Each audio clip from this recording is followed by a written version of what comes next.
Hi everyone, very good morning. मुझे उम्मीद है आप सभी लोग अच्छे होंगे। डेली वोकैब एंड कॉम्प्रिहेंशन इस बैच का आज डे 22 है। आइए जानते हैं कि आज की क्लास में हम क्या क्या पढ़ेंगे। पहला सेगमेंट है वर्ड मीनिंग्स का, जिसमें पहला वर्ड है ईल्ड। ईल्ड एक बहुत ही इम्पॉर्टेंट वर्ड है। अगर आपको पहले से आता हो तो फिर ये आपका रिवीजन हो जाएगा, अगर नहीं आता तो फिर ध्यान से जो मैं बताऊं उसे सुन और लीजिएगा और सीख लीजिएगा। Yield is a very important word. इसके दो मीनिंग हैं, ये दो तरीके से यूज होता है। ये देखिए, yield एक नाउन भी है, yield एक वर्ब भी है। पहले तो हम नाउन के रूप में आपको yield को पढ़ा देते हैं। इसको पढ़िएगा सर, इसे A yield is the amount of food produced on an area of land. Yield उपज को कहते हैं। किसको कहते हैं सर? उपज को कहते हैं। yield का एक ये मीनिंग है, yield का एक ये मीनिंग है। और मैं ये भी आपको बताना चाहूंगा कि जब yield को उपज के रूप में इस्तेमाल करते हैं, यानी कि नाउन के रूप में, तब जनरली उसकी प्लूरल फॉर्म को यूज करते हैं। yield के बजाय yields का इस्तेमाल किया जाता है। मुझे उम्मीद है समझ में आ गया होगा। yields बोलते हैं उपज को, कि कितना मिला है आपको, कितना आपको मिला है, पैदावार क्या हो रही है, तो उसे पैदावार yields बोलते हैं। एग्जाम्पल देखिए, polluted water lessons crop yields। अगर पानी गंदा हो तो इससे जो फसल की पैदावार है वो कम हो जाती है। लेसन का मतलब कम हो जाना है। पोल्यूटेड वाटर सब्जेक्ट हो गया, लेसन्स वर्ब हो गई, क्रॉप yields क्या है? ऑब्जेक्ट हो गया। अगर पानी गंदा हो तो जो फसल है उसकी पैदावार कम हो जाती है। फिर दूसरा जो yield है वो देखिए, जिसका मतलब है सरेंडर कर देना, घुटने टेक देना, हार मान लेना, किसी के आगे नतमस्तक हो जाना, ईल्ड। ये दूसरा मीनिंग है ईल्ड का। जैसे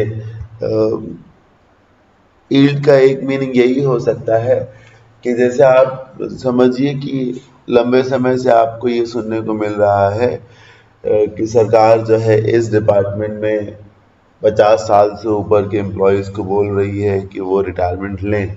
ये यूँ कहिए कि उनसे उनको ज़बरदस्ती जो है रिटायर कर दिया जा रहा है। तो अब या गवर्नमेंट पुश कर रही है कि आप जो है ना वीआरएस ले लें, रिटायरमेंट ले लें। अब जैसे कि लोग कई बार फिर कोर्ट जाते हैं, कई बार बोलते नहीं मैं हटूंगा नहीं, मैं अपने पद से हटूंगा नहीं। लेकिन अब कई बार क्या होता है कि लोगों को फिर झुकना पड़ जाता है। तो जब आप झुक जाते हैं तो इसी को कहा जाता है ईल्ड। क्या कहा जाता है सर? ईल्ड कहा जाता है। बढ़िए, पहला एग्जांपल, अ रेजिलिएंट पर्सन।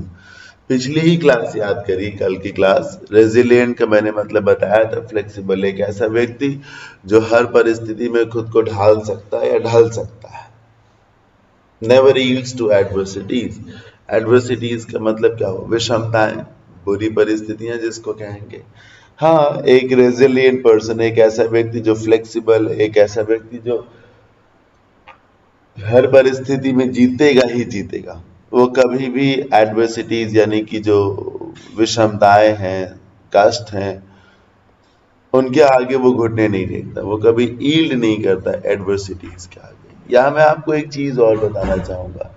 जब आप किसी के आगे झुकते हैं सर, जब आप किसी के आगे झुकते हैं, नतमस्तक हो जाते हैं, चाहे वो झुकना इसलिए हो कि सामने वाला आपसे ज्यादा ताकतवर है इसलिए आप झुक गए, और चाहे वो प्रेम हो इसलिए आप झुक गए। समर्पण दो प्रकार का है, एक दुश्मन के आगे समर्पण और एक प्रेमी के आगे समर्पण। तो जो समर्पण है, चाहे वो दुश्मन के आगे हो चाहे प्रेमी के आगे हो, एक समर्पण जो है मीराबाई ने कृष्ण के आगे किया था, एक ये समर्पण है। और एक समर्पण जो है गरीब आदमी अमीर आदमी के आगे करता है।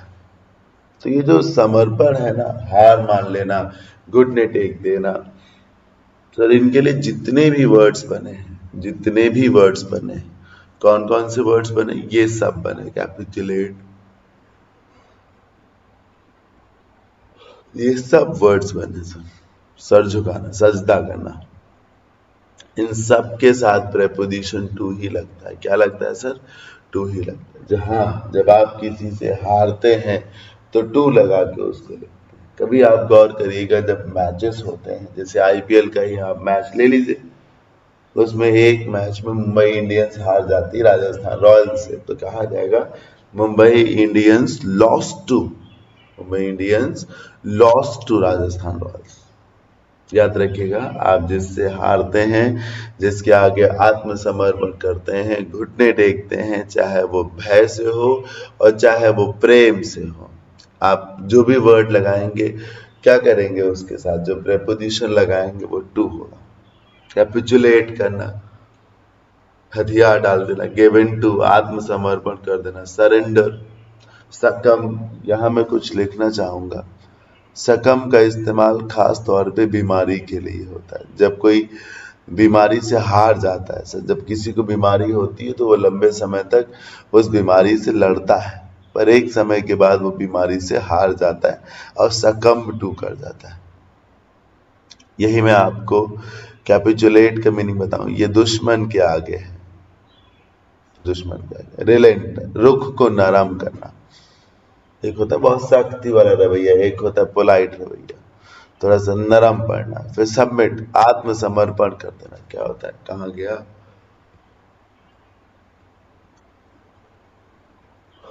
सबमिट, आत्मसमर्पण कर देना। अब बो का मतलब ध्यान से देखिए सर, पॉजिटिव वर्ड, बो to once authority.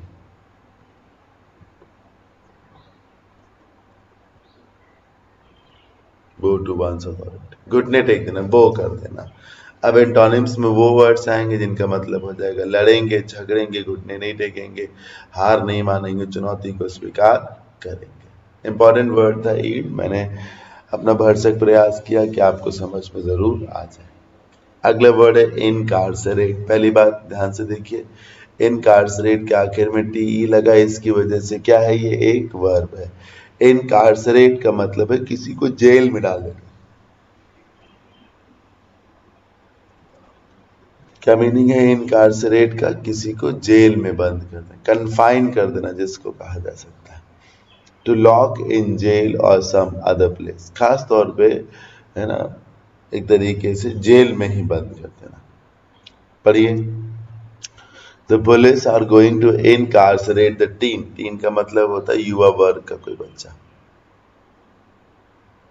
who keeps committing acts of violence, जो लगातार हिंसक घटनाओं को करता ही रहता है। इसीलिए पुलिस ने तय किया है कि भले वो एक टीन है, छोटा बच्चा है, लेकिन हम उसे पकड़ के जेल में जरूर डालेंगे। तो पुलिस जो है जेल में डालने जा रही है ऐसे टीन को, ऐसे किशोर अवस्था वाले बच्चे को जो लगातार जो है हिंसक घटनाओं को करता ही रहता है। The police are going to incarcerate. Number 2, because the king is oppose to execution. ध्यान से देखिए सर, क्योंकि जो राजा है वो विरोध में है, किसके? एग्जीक्यूशन। सर आप शायद नहीं जानते, एग्जीक्यूशन का मतलब होता है फांसी। क्योंकि जो राजा है वो फांसी के विरोध में है। He will incarcerate the traitor for life. Incarcerate का मतलब होता है जेल में डाल देना, जेल में डाल देना। वो जिंदगी भर जो है, कहते नहीं जेल में सड़ता रहेगा, जेल में पड़ा रहेगा। तो वो जिन्हें ना मालूम हो, कहाँ गया, वो लिख ले कि ट्रेटर का मतलब क्या होता है, देशद्रोही। ठीक, हाँ, उसे ट्रेटर कहा जाता है। क्योंकि राजा साहब जो है वो एग्जीक्यूशंस के खिलाफ है, मतलब फांसी पर लटकाना उन्हें ठीक नहीं लगता। तो उन्होंने ये तय किया है कि इस देशद्रोही को आजीवन जेल में ही रखा जाएगा, फॉर लाइफ, जीवन भर के लिए, आजीवन, इनकार्सरेट, बंद कर देना। सिनोनिम्स, इम्प्रिजन जेल में डालना, कन्फाइन चार दीवारी में बंद कर देना, इम्पाउंड दबोच लेना, इम्योर का मतलब यही है ले लेना, लुकअप सॉरी लॉकअप, मैं सोचू लुकअप क्यों होगा, इम्प्रिजन, कन्फाइन, इम्पाउंड, इम्योर, लॉकअप, ये सारे वर्ड्स इनका मतलब ही है सजा देना या जेल में बंद कर देना। एंटोनिम्स में क्या होगा, जेल से बाहर निकालना। ये देखिए कल्प का मतलब कल्प्रिट होता है, कल्प्रिट गुनहगार को बोलते हैं, कल्प क्राइम से रिलेटेड है। तो जब आप EX पहले लगा देंगे, एक्स कल्प्रिट, तो इसका मतलब हो जाएगा कि पहले हो सकता है इन्वॉल्व रहता हो आदमी, लेकिन अब किसी भी ऐसी चीज में इन्वॉल्व नहीं, अब वो एक सीधा साधा एक्स कल्प्रिट। रिलीज आजाद कर देना, लिबरेट आजादी, अक्विट आजादी, एब्सॉल्व आजादी, एग्जोनरेट आजादी, इन तीनों का मतलब ही होता है सर कैद से आजादी। इमांसिपेट, एक्सट्रिकेट बंधन मुक्त करना, इमांसिपेट आगे बढ़ने का रास्ता देना, समझ रहे हैं ना। तो इनकार्सरेट का मतलब है किसी को जेल में डाल देना। रूट वर्ड, आज के सेशन में मैंने ईडियम्स एंड फ्रेजेस की जगह रूट वर्ड्स लिए। मैंने ये चेक किया कि पिछले 20-21 सेशन में सिर्फ एक ही क्लास ऐसी हुई थी जिसमें मैंने रूट्स पढ़ाए थे, सिर्फ एक ही क्लास ऐसी हुई थी जिसमें मैंने रूट्स पढ़ा है। तभी मैंने सोचा है कि अब मैं ज्यादा फ्रीक्वेंसी के साथ रूट्स को पढ़ाऊंगा। चलिए, आज की क्लास का जो रूट है वो है AL, ALI, ALTER। इसका रिलेशन किससे है, बदलने से है, दूसरे से है, अदर से है, अनदर से है, किसी दूसरी चीज से है या एक और ऐसी ही चीज से है। किसका, AL, ALI, ALTER, बदलने से रिलेशन है, दूसरे से रिलेशन है। किससे, सेम से रिलेशन नहीं, सिमिलर से रिलेशन नहीं, अलग से, डिफरेंट से रिलेशन है। आइए पहला वर्ड देखते हैं। पहला वर्ड कहाँ गया, पहला वर्ड लिखा है एलियास, उपनाम को कहते हैं। तो आप बताइए ना सर, हर किसी को बोलते ना कि पहले यार मेरा ये नाम था, अब ये नाम है। आप समझ रहे हैं ना, बदल रहा है कि नहीं बदल रहा है, बताइए। एलियास जो है आपका दूसरा नाम है, तो एक नाम जो भी है फिर जो अनदर नेम है वो एलियास हो गया। उर्फ एक हिंदी में शब्द होता है, उर्फ, उसको कहते हैं। जैसे मेरा घर का नाम अंकुर है, तो फिर कोई क्या कहेगा, अश्विन कुमार उर्फ अंकुर। ये जो उर्फ वाला नाम है इसी को एलियास कहते हैं। आया होगा समझ में, ये दूसरा ही तो नाम है, दूसरा ही तो नाम। फिर अगला वर्ड है एलिबाई, बहुत स्ट्रॉन्ग वर्ड है, बहुत। एलिबाई और एलिनेट, ये जान है इस रूट की, बहुत खास वर्ड्स है। एलिबाई एक डॉक्यूमेंट्री प्रूफ होता है, रिटन डॉक्यूमेंट होता है जो एक्सक्यूज के रूप में काम करता है, बचाव के रूप में, माफी के रूप में काम करता है। ऐसा तब होता है जब आप पर कोई आरोप लगा हो और आप चाहते हैं कि आपको सजा ना हो। तो ये जो एलिबाई है वो क्या करता है मैं बताता हूँ। जैसे कि किसी दिन किसी जगह पर क्राइम हुआ, आपके खिलाफ भी FIR हुई, आपको पता चला कि आपके खिलाफ भी FIR हुई, आप जबकि उस समय वहां थे ही नहीं, आप तो सावन के चलते केदारनाथ भगवान के दर्शन करने गए थे। ये घटना मान लीजिए कि 25 तारीख की है और आप 23 तारीख से लेकर 28 तारीख तक तो बाहर थे, चार धाम की यात्रा पर थे। तो आप क्या करेंगे सर, आप जो आने जाने का जो रिजर्वेशन का टिकट है, वहां रहने का, खाने का जो बिल है, वो सब कुछ जो है वो अपने लॉयर के माध्यम से कोर्ट में जज को बोलोगे, पेश करोगे जज के आगे। वही सर एलिबाई का काम करेगा, समझ रहे हैं ना। हाँ, वही एलिबाई का काम करेगा। एलिबाई दो प्रकार की होती, एक सच्ची एक झूठी। मैंने अभी अभी जो उदाहरण दिया उसमें मैंने ये बताया कि हाँ आप सच में जो है वो केदारनाथ जी के दर्शन करने गए थे, तो फिर वो सच्ची एलिबाई है, मतलब आप सच बोल रहे हैं। झूठी एलिबाई भी आप समझते हैं, कैसी हो सकती? यही कि आप थे अपराध में, आपने अपराध को किया भी है, शामिल भी आप थे, लेकिन आप बचना चाहते हैं, इसीलिए दलील पेश करते हैं कोर्ट में जज के आगे, अपने वकील के माध्यम से एक झूठी एलिबाई तैयार कराते हैं कि पता चले कि मैं उस समय वहां नहीं था जबकि आप थे। तो alibi can be of two type. ठीक, बढ़िया। इसीलिए फिर ये तय हो जाता है कि आपने इस अपराध को नहीं किया है और फिर आपको सजा भी नहीं मिलनी चाहिए। बढ़िया। A person, a proof that a person was in another place at the time of any incident, especially crime. यही प्रूफ है ना। फिर अगला, a reason or excuse why someone could not have done something. वही बात कि एक reason जिसकी वजह से ये पता चले कि इस व्यक्ति ने ये काम नहीं किया। एग्जाम्पल देखिए, unfortunately Joseph's alibi does not excuse him from being his ex-wife killer. है ना, जोसेफ ने ही अपनी एक्स वाइफ को मार दिया और फिर कोर्ट में अपने लॉयर के माध्यम से एलिबाई दे रहा है कि मैं तो वहां था ही नहीं, लेकिन वो एलिबाई काम करेगी नहीं, चली नहीं वो एलिबाई जज जान गया कि कुछ गड़बड़ है। फिर अगला देखिए, उसी में एक और सेंटेंस है, the minister's friends were willing to lie in order to give him an alibi for the night of his brother's murder, मतलब बचाव देना एक तरीके से। एलिबाई का मीनिंग समझ में आ गया होगा आपको। फिर अगला वर्ड है एलियन। एलियन वही तो है जो हम लोगों से अलग है, दूसरा है, बाहर का है, दूसरा है ना सर, हमसे मैच नहीं करता सर, सिमिलर नहीं है, डिफरेंट है हमसे, एलियन हो गया। अगला वर्ड है एलियनेट। अभी पीछे मैंने आपको बताया कि अगर कोई शब्द टीई पे रुक रहा हो तो वो शब्द एक वर्ब हो जाता है, बताया ना मैंने।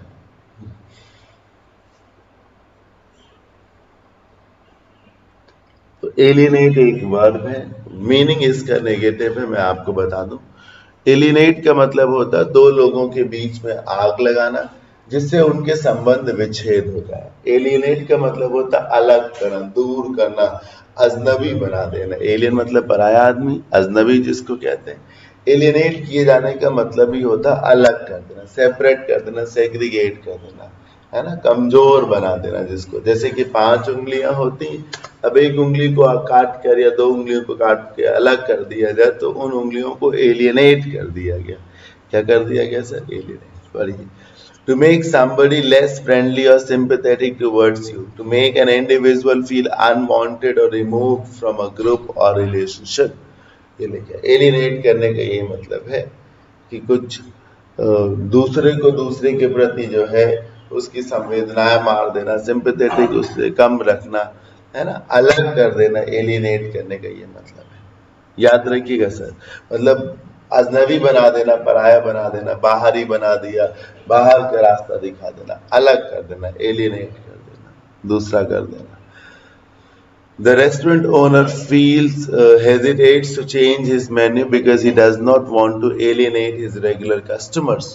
मतलब जो रेस्टोरेंट का ओनर है वो अपने मेन्यू को चेंज नहीं करना चाह रहा है क्योंकि वो सोच रहा है कहीं ऐसा ना हो कि हमारे जो रेगुलर कस्टमर्स हैं वो दूर भाग जाए, एलियनेट करता है, उन्हें महंगा लगने लगे, क्वालिटी कम अच्छी लगने लगे तो वो भाग जाए, तो दूर हो जाए, एलियनेट करता है।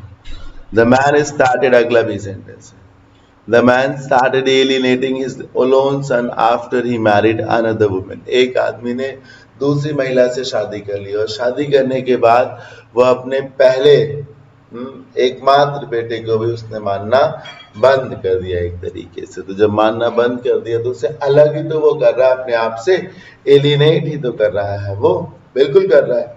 फिर अगला वर्ड है ऑल्टरनेटिव और उसका अगला वर्ड है ऑल्टरनेट। शुरू में मैं आपको क्लियर कर दूं, अच्छा ये गलत है, ऑल्टरनेटिव एक नाउन है, ऑल्टरनेट एक एडजेक्टिव। ऑल्टरनेटिव क्या है सर? एक नाउन है और ऑल्टरनेट एक एडजेक्टिव है, आसानी से समझ में आ जाएगा। ऑल्टरनेटिव और ऑल्टरनेट लड़ते हैं बिल्कुल, और बेवजह लड़ते हैं जबकि एक ही फैमिली से बने। सच्चाई यही है कि ऑल्टरनेट से ही चाहे कह लो ऑल्टरनेटिव बना है, ये ऑल्टरनेटिव से ही चाहे कह लो कि ऑल्टरनेट बना, बात एक ही है, एक प्रकार से बात एक ही है। ऑल्टरनेटिव एक नाउन है जिसको हिंदी में कहते हैं क्या? ऑल्टरनेटिव एक नाउन है जिसको हिंदी में कहते हैं विकल्प, और वहीं ऑल्टरनेट एक एडजेक्टिव है। ऑल्टरनेट क्या है? एक एडजेक्टिव है जिसको हिंदी में हम कहते हैं वैकल्पिक। अब आप समझिए, एक ही घर से आए हुए हैं, ईमानदारी और ईमानदार, बदनामी और बदनाम, चोरी और चोर, ऐसी ही तो बात है, विकल्प और वैकल्पिक। पर ठीक है, कोई बात नहीं, जैसा ठीक लगे। ऑल्टरनेटिव एक नाउन है जिसका मतलब होता है विकल्प, ऑल्टरनेट एक एडजेक्टिव है जिसका मीनिंग होता है वैकल्पिक। पढ़िए, if one thing is an alternative to another, अगर एक चीज दूसरी चीज का ऑल्टरनेटिव है तो इसका मतलब यही है ना, the first can be found used और done instead of the second. बिल्कुल सही बात है। अगर कोई एक चीज दूसरी चीज का ऑल्टरनेटिव है तो उसको उससे रिप्लेस किया जा सकता है, उसको उससे रिप्लेस किया जा सकता है। जैसे कि मान लीजिए कहा जाए कि कुछ भी आप ले लीजिए सर, कुछ भी ले लीजिए ऑल्टरनेटिव, जैसे कि मान लीजिए कि एक शर्ट और एक टी शर्ट। टी शर्ट एक ऑल्टरनेटिव है शर्ट का, टी शर्ट क्या है? शर्ट का ऑल्टरनेटिव है। पढ़िए, एग्जाम्पल देख लीजिए। ये याद रखिएगा कि ऑल्टरनेटिव के साथ जो प्रेपोजिशन लगाते हैं वो क्या लगाते हैं? टू लगाते हैं। ऑल्टरनेटिव टू, इस चीज का विकल्प, इस चीज का समाधान, इस चीज का उत्तर। तो जैसे आंसर टू, सोल्यूशन टू होता है ना, वैसे ऑल्टरनेटिव टू हो जाएगा। Solar panels, wind turbines, hydroelectricity are renewable alternative sources of power. बिल्कुल सही बात है। ये जो सोलर पैनल्स हैं, विंड टर्बाइंस हैं, हाइड्रो इलेक्ट्रिसिटी है, ये ना रिन्यूएबल ऑल्टरनेटिव सोर्सेज है, मतलब ये वैकल्पिक सोर्सेज हैं पावर के। अभी तक तो हम फॉसिल फ्यूल्स का ही बड़े लेवल पे इस्तेमाल करते, जीवाश्म ईंधन का, लेकिन ये सब रिन्यूएबल एनर्जीज में आते हैं और इनका भी मार्केट बहुत तेजी से बढ़ रहा है। फिर अगला देख लीजिए, ऑल्टरनेटिव, सॉरी ऑल्टरनेट, तो वैकल्पिक जिसको कह सकते हैं।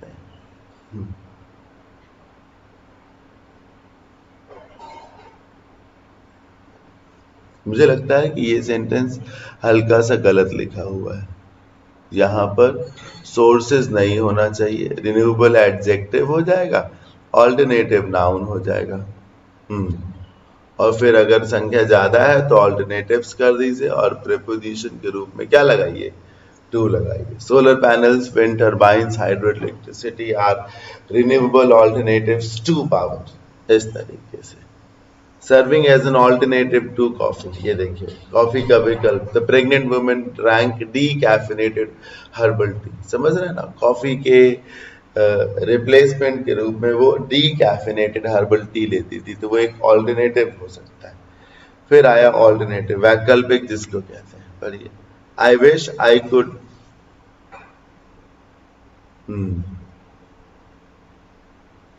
अच्छा कई सारे सेंटेंसेस हैं, वर्ब के रूप में भी इसको इस्तेमाल किया गया है यहाँ पर।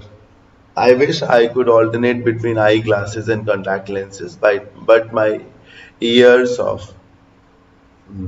फिर ये बदलने से संबंधित है, तब ये वर्ब के रूप में। But my years of wearing contact lenses make me unable to tolerate eyeglasses for long periods of time. कोई कह रहा है कि काश मैं लेंसेज और ग्लासेस में जो है वो इंटरचेंज करता रहता, कि मैं ऐसा कर सकता तो कभी ऐसा कर सकता, मतलब जब मन करता मैं लेंसेज लगाता, जब मन करता मैं आई ग्लासेस लगाता। काश मैं ऐसा कर सकता, पर मैं ऐसा कर नहीं सकता क्योंकि मैं लंबे समय तक आई ग्लासेस को टॉलरेट नहीं कर पाता, मुझे उलझन होने लगती है।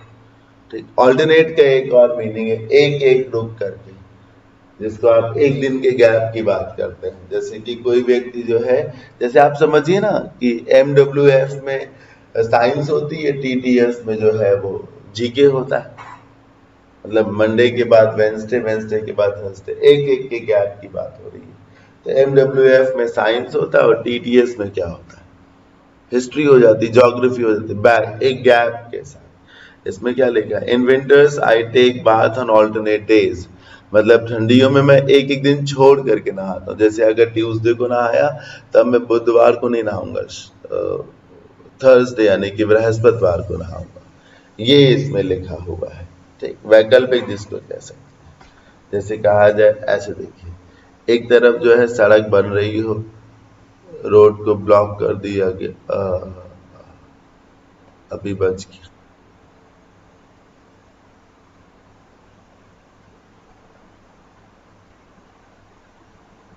तो आपसे बोला गया कि आप दूसरे रास्ते से जाएं, तो आप ऑल्टरनेटिव रूट से जा रहे हैं, समझ रहे हैं ना। हाँ, किसी दूसरे रूट से, किसी दूसरे रास्ते से फिर आप जा रहे हैं, ये लिखा हुआ है। ऑल्टर ईगो देख लीजिए, इंपॉर्टेंट वर्ड है सर। एक व्यक्ति के जब दो कैरेक्टर्स होते हैं तो वो ऑल्टर ईगो कहा जाता है। जैसे आपको मैं सरलता से बताऊं, जैसे आपने नगीना मूवी देखी होगी, उसमें श्रीदेवी के दो कैरेक्टर है, एक वो एक इंसान होती है, दूसरा को एक इच्छाधारी नागिन होती है, वो ऑल्टर ईगो कहा जाता है। आपने एक कहानी पढ़ी होगी जिसमें एक राजकुमार अमावस की रात को भेड़िया बन जाता है, अमावस की रात को भेड़िया बन जाता है। ऐसे वो राजकुमार है, 29 दिन, 30वें दिन वो अचानक से भेड़िया बन जाता है। ये ऑल्टर ईगो है ना। वैसे आप ये हैं और कभी कभी आप ये हैं, या दिन के उजाले में आप ये हैं, रात के अंधेरे में आप ये हैं, तो आपका दूसरा कैरेक्टर है वो। पढ़िए, doctor Jekyll's alter ego is a monster name Hyde. जो डॉक्टर जैकिल है उनका जो ऑल्टर ईगो है वो क्या है, मिस्टर हाइड, जो कि एक मॉन्स्टर है, जो कि क्या है, मॉन्स्टर है। मैं एक चीज लिखना चाहूंगा, आप देख लीजिए, जैकिल एंड हाइड, ये फ्रेज भी है सर, मेरी बात आप समझ रहे हैं। जेकिल एंड हाइड एक फ्रेज भी, जिसका मतलब ही होता है दोहरे चरित्र वाला व्यक्ति, एक ऐसा व्यक्ति जिसमें ये भी चीज है और वो भी चीज है। ऑल्टर का मतलब बदलना होता है, वर्ब के रूप में ऑल्टर का इस्तेमाल किया जाता है। खास तौर पर जैसे आपने जीन्स या ट्राउजर्स बाई करी और उसकी लेंथ ज्यादा है, तो फिर आप दर्जी के पास जाते हैं और बोलते हैं कि लेंथ को कट कर दो, कम कर दो, या फिर लेंथ को ऑल्टर कर दो, जिसको कहा जा सकता है, ठीक। तो ये था रूट्स, जिसमें एक तो बहुत बढ़िया वर्ड एलिबाई मैंने पढ़ाया, दूसरा एलियनेट मैंने आपको अच्छा वर्ड पढ़ाया, फिर ऑल्टरनेटिव और ऑल्टरनेट के बीच का जो डिफरेंस है वो बताया, ऑल्टरनेटिव नाउन, ऑल्टरनेटिव एडजेक्टिव है, फिर ऑल्टर ईगो मैंने पढ़ाया, जो कि एक इंपॉर्टेंट वर्ड है। कंफ्यूजिंग वर्ड्स पे आ जाते हैं, जो कि अगला सेक्शन है। आज की क्लास में जो दो कंफ्यूजिंग पेयर हैं, बेसिकली ये कंफ्यूजिंग वर्ड्स नहीं है, ये कंफ्यूजिंग फ्रेजेस है। क्या है, कंफ्यूजिंग फ्रेजेस है। पहला है मेकअप और दूसरा है मेकअप फॉर। आइए जानते हैं कहां पर मेकअप यूज होना चाहिए, कहां पे मेकअप फॉर। मेकअप का मतलब होता है चीजों को गढ़ना, बनाना। मेकअप का मतलब क्या होता है, चीजें होना, चीजें रियल में होना, उन्हें गढ़ना, बनाना, जिसको कहा जा सकता है मेकअप करना। एक माइंड मेकअप भी होता है सर, होता है ना सर, माइंड मेकअप भी होता है। एक मेकअप वो जो चेहरे पे या शरीर पे किया जाता है ना, स्पेशली फीमेल्स करती हैं मेकअप। सर आप एक बात को ध्यान से सुनिए, मेकअप क्यों किया जाता है? मेकअप का एक पर्पज ये भी तो है कि ऐसे आपके शरीर में, आपके चेहरे में, है ना, जो भी समस्याएं हो, जो भी दिक्कतें हो, जो भी स्पॉट्स पड़े हो, झुर्रियां हो, मेकअप के माध्यम से उन स्पॉट्स को, उन झुर्रियों को दूर किया जा सकता है। तो मेकअप एक तरीके से क्या है बताइए, जो कमी है उस कमी की भरपाई है। तो जब जो कमी है उस कमी की भरपाई को क्या कहते हैं, मेकअप फॉर कह देते हैं, है ना, कमी दूर करना या भरपाई करना, जिसको कहा जा सकता है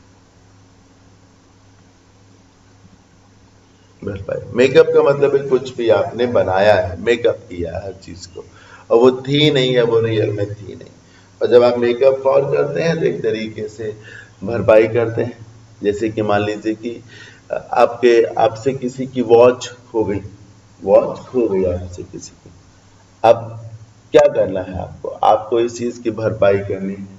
आपने क्या किया, एक नई घड़ी खरीद करके उसको दे दी, तो मेकअप फॉर कर लिया, है ना, मुआवजा दे दिया, भरपाई कर दी। इस जैसे कंपेंसेट के साथ फॉर लगता है, वैसे मेकअप के साथ फॉर लग गया, समझ रहे हैं ना। मेकअप, जैसे कि और मेकअप के साथ फॉल लगे, और जो खाली मेकअप है यानी कि पहला वर्ड खाली मेकअप है, इसमें आप ऐसे बोल सकते हैं कि एक बच्चे का मन नहीं था स्कूल जाने का, तो उसने फिर बहाना बनाया कि उसके पेट में बहुत दर्द है, तो उसने एक एक एक्सक्यूज को मेकअप किया, उसने एक एक्सक्यूज को मेकअप किया, मतलब एक एक एक्सक्यूज को गढ़ा बनाया जिसको कह सकते हैं, इस तरीके से याद रखिएगा। मेकअप कोई पॉजिटिव वर्ड नहीं है सर, क्योंकि मेकअप किया ही इस तरीके से कहा जा रहा है कि कमी को छिपाना है, दूर करना है। पढ़िए, she space a story pretending herself poor so as to obtain free entry into the auditorium. उसने क्या किया, अपने आप को गरीब दिखाया, सो एज जिसका मतलब है ताकि, ताकि उसको ऑडिटोरियम में फ्री एंट्री मिल जाए, यानी कि उसने एक कहानी गढ़ी ना, एक कहानी बनाई, बोला साहब ये बात है, साहब वो बात है, ऐसी बात है, वैसी बात है, ये लिखा हुआ, तो उसने एक कहानी गढ़ी, है ना, she made up a story, she made up a story, उसने एक कहानी गढ़ी जिसके साथ जो है, जिसमें उसने दिखाया कि वो बहुत गरीब है, ताकि उसको ऑडिटोरियम में जाने का मौका मिल जाए, पैसा भी ना देना पड़े, तो कहानी गढ़ी। अब पढ़िए, अब पढ़िए क्या लिखा है। The captain was determined, captain ने ये तय कर रखा था कि जो भी डिफीट्स उसकी टीम को सफर करनी पड़ी है प्रीवियस मैचेस में, मान लीजिए पहले 4 मैचेस में 4 में से 3 मैच में आपकी टीम हार गई, तो आपकी टीम ने एक कसम खाई कि जो 3 मैचेस में हारा हूँ, हमारी टीम हारी, जो बदनामी हुई है या फिर जो लॉस हुआ है, समझ रहे हैं, हम इसकी भरपाई जरूर करेंगे। अगले 3 मैचेस हैं, तीनों मैचेस को जीत के दिखाएंगे, तो हम इसकी भरपाई करेंगे, कंपनसेट करेंगे, ठीक। तो मेकअप फॉल लगाएंगे यहाँ पर, क्या करेंगे सर, मेकअप फॉल लगाएंगे, मेकअप फॉल। आइए आगे बढ़ते हैं। वन वर्ड सब्स्टिट्यूशन से अगला सेगमेंट, ध्यान से सब चीजों को सुना करिए। मेकअप का मतलब है चीजों को बनाना, गढ़ना, मेकअप फॉर का मतलब हो जाता है मुआवजा देना। वन वर्ड सब्स्टिट्यूशन में पहला क्या है, वैसे मैं एक ही सेशन में बहुत कुछ पढ़ाता हूँ, मुझे ऐसा लगता है, इससे मुझे इस बात का सुकून है कि हाँ, रोज रोज सेशन में लेता हूँ और एक सेशन में मैं इतना कंटेंट पढ़ा देता हूँ कि फिर 24 घंटे के लिए वो पर्याप्त हो गया। A written statement about someone's character usually provided by an employer. मालिक, एम्प्लॉय मतलब मालिक, जैसे किसी ने क्या किया, कंपनी क्विट कर दी, अब दूसरी कंपनी कह रही कि आप पहले जहां पर काम कर रहे थे वहां के मालिक से अपना चरित्र प्रमाण लेकर के आइए, ठीक। तो वो जो चरित्र प्रमाण है उसको ही अंग्रेजी में हम जानते हैं क्या कहते हैं, उसी को अंग्रेजी में हम कहते हैं टेस्टिमोनियल। क्या कहते हैं सर, टेस्टिमोनियल कहते हैं, मेमोरेंडम नहीं कहते, मेमोरेंडम तो याद में दिया जाता है, सर्टिफिकेट कुछ नहीं होता, लाइसेंस कुछ नहीं होता, ठीक है। खास तौर पे जो एम्प्लॉयर है, जो मालिक है ना, वो जो फैक्ट्री मिल का ओनर है, वो अपने एम्प्लॉयज को लेकर के जो उनको कैरेक्टर सर्टिफिकेट देता है, या जो भी उनके बारे में धारणा या राय बनाता है ना, वो टेस्टिमोनियल कहलाता है। क्या कहा जाता है सर, टेस्टिमोनियल कहा जाता है। प्रशंसा से संबंधित होगा, ये भी आप समझिएगा। One who does not makes mistake, मतलब एक ऐसा व्यक्ति जो गलतियां नहीं करता, बड़ी अच्छी बात है। कोई ऐसा व्यक्ति जो गलती ना करे, इससे अच्छी बात क्या हो सकती है। क्या पेसिमिस्ट होगा, नहीं, पेसिमिस्ट का मतलब होता है निराशावादी। क्या ऑप्टिमिस्ट होगा, नहीं, ऑप्टिमिस्ट का मतलब जरूर होता है आशावादी, लेकिन निराशावादी ये लिखने के लिए अलग या दूर जाना पड़ेगा, है ना, ऑप्टिमिस्ट, इस तरीके से। तो पेसिमिस्ट का मतलब है निराशावादी, ऑप्टिमिस्ट का मतलब आशावादी। अब आशावादी होने का ये मतलब नहीं कि आप गलती नहीं करेंगे, गलती करेंगे लेकिन निराश नहीं होंगे, गलतियां होंगी लेकिन आप मन में उम्मीद पाल के रखेंगे, तो आप आशावादी पे। इनफॉलिबल इसका सही आंसर, जो गिरेगा नहीं, फॉल मतलब गिरना, हुआ आई एन से उल्टा हो गया, गिरेगा ही नहीं, फॉल का मतलब गिरना और आई एन से उल्टा हो गया, इनफॉलिबल जो गिरेगा ही नहीं, है ना, जो घुटने, जो हार ही नहीं मानेगा, जो गलती करेगा ही नहीं, इनफॉलिबल। हिपोक्रेट इसको बोलते, बहरूपिया को, ढोंगिया टाइप को, आडम्बरी को बोलते हैं, ढोंगी कह सकते हैं। लास्ट सेगमेंट है फिल इन द ब्लैंक्स का, आइए पढ़ लेते हैं इसको। देखिए मैं एक सुझाव दूंगा आपको, और वो सुझाव ये है कि अगर आप जब प्रीमियर हो रहा हो सेशन का तब देख रहे हो तो कोई बात ही नहीं है, तब आप फटाफट चीज़ों को देखें समझें। लेकिन जब आप बाद में देख रहे हो रिकॉर्डेड, तो किसी भी चीज़ को जहाँ कहीं भी क्वेश्चंस और ऑप्शंस दिए हो, वीडियो को पॉज करें सर 10 सेकेंड्स के लिए, उस क्वेश्चन को, उस स्टेटमेंट को पढ़ें, उस सेंटेंस को पढ़ें, देखें क्या आप जान पा रहे हैं कि इसमें क्या गलती है। ये तरीका सही होता है, ये मैं कहना चाह रहा हूं। बाकी जब आप लाइव अटेंड करते हैं तो वहां पर इतना टाइम मैं दे देता हूं कि आपको मौका मिल जाए कि आप ये भी चेक कर सके कि आंसर क्या है। द स्पेस है, longer we depend, more we depend, greater we depend, less we depend on imports from other countries। imports दूसरे देशों से निर्यात को लेकर के, है ना, आयात को लेकर के। to fulfill is नहीं, to fulfill our demand, the problem of price will continue to haunt us। haunt मतलब परेशान करना। इसमें लिखा है कि हम जब तक, ये जितने लंबे समय तक, इसमें कम समय नहीं, लंबे समय तक, जब तक ये जितने लंबे समय तक हम दूसरों पर टिके रहेंगे या दूसरों के सहारे रहेंगे, इंपोर्ट्स को लेकर के, आयात को लेकर के, जब तक हम वस्तुओं को बाहर से मंगाते रहेंगे अपनी घरेलू जरूरतें पूरा करने के लिए, तो फिर कीमतें तो बढ़ेंगी बढ़ेंगी, है ना। प्राइस राइज तो होगा ही होगा भाई, बाहर से कोई चीज़ आप मंगाएंगे तो वो महंगी भी मिल सकती है। इसका सही आंसर लॉन्गर। इसका सही आंसर क्या है? लॉन्गर। हाँ, जितने लंबे समय तक। मैं एक बात बताना चाहूँगा, आपका मन कर रहा होगा मोर और लोकल लगाने का, मैं बताऊँगा सर कि जो घरेलू मांग होती है ना सर, मांग और आपूर्ति जिसको कहते हैं, इकोनॉमिक्स के टर्म में, इकोनॉमी के टर्म में वो डोमेस्टिक डिमांड है, याद रखिएगा सर। डोमेस्टिक मार्केट होती, लोकल मार्केट नहीं होती। हाँ, आप जीडीपी याद करिए, सकल घरेलू उत्पाद, ग्रॉस डोमेस्टिक, पता नहीं क्या होता है, डोमेस्टिक बोलते हैं। तो घरेलू है ना, घरेलू मांग, घरेलू पैदावार, डोमेस्टिक प्रोडक्शन बोलेंगे सर, लोकल प्रोडक्शन नहीं बोलते, डोमेस्टिक बोलते हैं, याद रखिएगा sir. Despite being diagnosed with cancer in her early 20s, मतलब एक महिला है, 20 साल की ही उम्र उसकी है, 20 साल के ही शुरुआती समय में ही पता चल गया कि उसको कैंसर है। डायग्नोज्ड के साथ विद लग रहा है, इस बात को मान लीजिए। यद्यपि अब आप ध्यान से देखिएगा, उल्टा पुल्टा होगा सर। लिखा है कि 20 साल की ही वो हुई थी और पता चला कि उसे कैंसर है। इसके बावजूद भी, अब आप समझिए सर, इसके बावजूद भी to make his mark. Make your mark का मतलब होता है कि आप अपने पग चिन्ह छोड़ेंगे, आप आगे बढ़ के दिखाएंगे, आप पे निशान रहेंगे। मेक योर मार्क का मतलब होता है तरक्की करना, कुछ कर दिखाना। पता चल गया तो कि उसको कैंसर हो गया, लेकिन उसने तब भी ये तय कर रखा था कि वो कुछ करके दिखाएगी, अपने पैरों पर खड़े होकर दिखाएगी। तो हेजिटेंट क्यों लगाएंगे सर? क्यों लगाएंगे हेजिटेंट? जब डिस्पाइट इधर लिखा है उल्टा पुल्टा, इधर उसको तकलीफ है तो उधर तकलीफ नहीं होगी सर।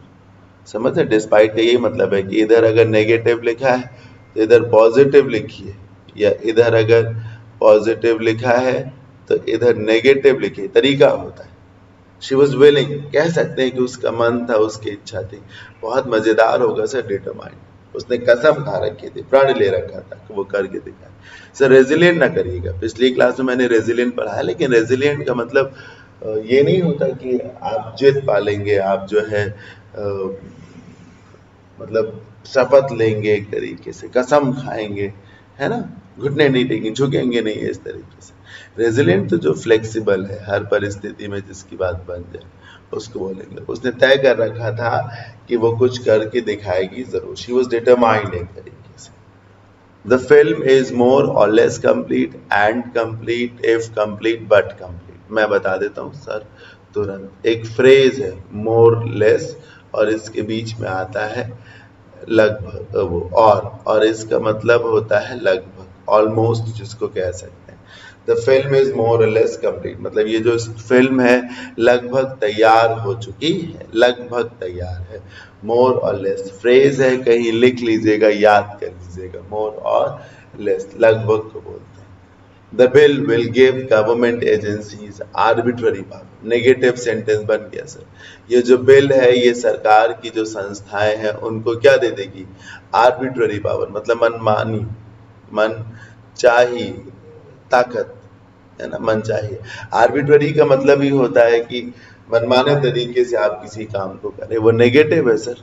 मनमाने तरीके से आप किसी काम को करेंगे मतलब नियम का पालन आप नहीं करेंगे, समझ रहे हैं ना। आर्बिट्ररी होने का ये मतलब है, जैसे आर्बिट्ररी डिसीजन होता है, जैसे मैं इस बात को मानता हूं कि डीमोनेटाइजेशन यानी कि जो नोटबंदी है वो एक आर्बिट्ररी डिसीजन था। एकदम से सरकार को लगा नोटें बंद कर दो, पीएम साहब आए और उन्होंने कह दिया कि आज रात से ये तारीख है या 2 दिन बाद से ये नोट्स जो है वो बेकार हो जाएंगे, इनवैलिड हो जाएंगे, तो वो एक आर्बिट्ररी डिसीजन था। दूसरों की कुछ सोची ही उन्होंने नहीं, गरीबों की कोई चिंता ही नहीं करी कि लोगों को पैसों की आवश्यकता होगी तो वो क्या करेंगे जाके। तो ये आर्बिट्ररी है, क्या है सर, मनमाना, बेतुका, बेढंगा। तो ये जो बिल है इससे सरकारी एजेंसीज को आम नागरिकों के ऊपर मनमाना अधिकार मिल जाएगा। Power over somebody, control over somebody होता है, ठीक, अगेंस्ट नहीं होता, ऑन नहीं होता, फॉर भी नहीं होता, याद रखिए। क्वेरल ओवर है ना, पावर ओवर जिसको कह सकते हैं। तो मनमानी ताकत वो दे देगी, आर्बिट्ररी पावर। नेगेटिव वर्ड है पर इंपॉर्टेंट है, याद रखिएगा, कभी भी फिल इन द ब्लैंक्स में पूछा जा सकता है। We were relieved with, by, of और फ्रॉम। सर बहुत बढ़िया सेंटेंस है, मेरा तो ऐसा मानना है आज की क्लास का सबसे मजेदार तो यही सेंटेंस है, फिल इन द ब्लैंक्स में। सर रिलीव के बाद ऑफ लगता है, पर यहाँ ऑफ नहीं लगेगा सर, विद लगेगा। रिलीव के बाद ऑफ लगता है जिसका मतलब होता है छुटकारा पाना, जिन चीजों से आप छुटकारा पा रहे हो, जैसे रिलीव ऑफ पेन, है ना, दर्द से, या रिलीव ऑफ रिस्पॉन्सिबिलिटी, जिम्मेदारियों से, रिलीव ऑफ ब्लेम, है ना, मतलब आरोपों से आपको बरी कर दिया गया, है ना। और यहाँ ऐसा नहीं लिखा कि किन चीजों से आपको आराम मिल गई है, कहीं लिखा है, यहाँ तो ये लिखा है कि सुप्रीम कोर्ट का कोई फैसला आया उससे आपको आराम मिल गई है। यहाँ कहीं लिखा है किस चीज से आराम मिली, सुप्रीम कोर्ट का फैसला है उस फैसले से आपको आराम मिल गया, लेकिन किस चीज में, दर्द में, तकलीफ में, किस चीज में नहीं ना। तो इसीलिए यहाँ पर वेद लगा दीजिए, इससे मुझे आराम मिल गई, रिलीव्ड विद, इसके आ जाने से मुझे आराम मिल गया है, ये कहा जाएगा, है ना। किस चीज से आराम मिल गया ये नहीं बताया गया है। So boss, thank you so much, मुझे उम्मीद है समझ में आया होगा। एक भारी भरकम कलेक्शन मैंने आप सभी को पढ़ाया, एक बार आप देख लीजिए। ये देखिए, ईल्ड पढ़ाया, घुटने टेकना, उपज, इनकार्सरेट, जेल में डाल देना। एएलआई रूट वर्ड पढ़ाया जिसका मतलब है बदलने से। एलिबाई मैंने बताया जो कि एक प्रूफ है जो बताता है कि आप अपने अपराध नहीं किया है क्योंकि आप उस जगह पर थे ही नहीं। एलिनेट एक नेगेटिव वर्ड है जिसका मतलब होता है दो लोगों के बीच में संबंध विच्छेद करा देना, अलग कर देना, है ना। ऑल्टरनेटिव और ऑल्टरनेट एडजेक्टिव और नाउन का कॉम्बिनेशन है। ऑल्टरनेटिव नाउन है जिसकी हिंदी होती है विकल्प, ऑल्टरनेट एडजेक्टिव है, हिंदी होती है वैकल्पिक। ऑल्टर ईगो होता है आपके दो प्रकार के चरित्र, आप आदमी भी हैं और नाग भी हैं। मेकअप का मतलब है किसी चीज को बनाना, क्रिएट करना, है ना, इन्वेंट करना, गढ़ना। और मेकअप फॉर का मतलब होता है भरपाई करना, कंपनसेट करना। वन वर्ड सब्स्टिट्यूशन में मैंने आपको बताया कि आपका एम्प्लॉय आपके बारे में जो लिखित में देता है वो टेस्टिमोनियल है, और जो व्यक्ति गलतियां नहीं करता वो इनफॉलिबल कहा जाता है। फिर मैंने आपको बताया फिल इन द ब्लैंक्स में कि जो घरेलू उत्पाद है और जो घरेलू मांग है उसको डोमेस्टिक कहा जाता है। ठीक, आपने अगर तय कर रखा है कि आप करके दिखाएंगे तो आप रेजिलियंट नहीं है सर, आप डिटरमाइंड है एक तरीके से। मोर और लेस एक फ्रेज है जिसका मतलब है लगभग, और अभी अभी मैंने आपको बताया कि पावर ओवर समबडी होता है, और ये तो बहुत बढ़िया था ही। Okay boss, thank you so much, खुश रहिए, मौज करिए, दम लगा के पढ़िए, नोट्स बनाते रहिए, ठीक है। अभी मैं क्लासेस लाइव तो नहीं ले पा रहा हूँ, लेकिन बहुत जल्द 2-4-5 दिन के भीतर लाइव क्लासेस को शुरू कर दिया जाएगा। Okay boss, thank you so much, bye, take care, have a good